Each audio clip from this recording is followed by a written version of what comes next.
സിറിയയിലെ അട്ടിമറിയിൽ ആദ്യ പ്രതികരണവുമായി ബാഷർ അൽ അസദ്. സിറിയയിൽ നടന്നത് തീവ്രവാദ പ്രവർത്തനമാണ്. വ്യോമത്താവളം ആക്രമിച്ചപ്പോഴാണ് രാജ്യം വിടേണ്ടി വന്നതെന്നും അസദിന്റെ പേരിൽ ഇറങ്ങിയ സമൂഹമാധ്യമ വാർത്താക്കുറിപ്പിൽ പറയുന്നു.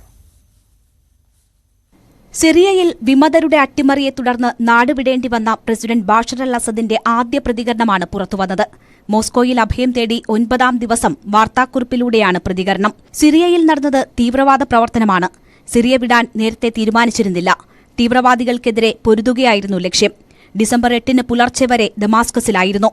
റഷ്യൻ വ്യോമത്താവളം ഭീകരർ ആക്രമിച്ചപ്പോഴാണ് രാജ്യം വിടേണ്ടി വന്നത്.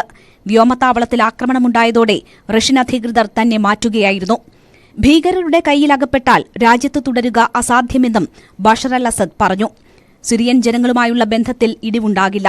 സിറിയ സ്വതന്ത്രമാകുമെന്ന് പ്രതീക്ഷിക്കുന്നതായും വാർത്താക്കുറിപ്പിൽ പറയുന്നു.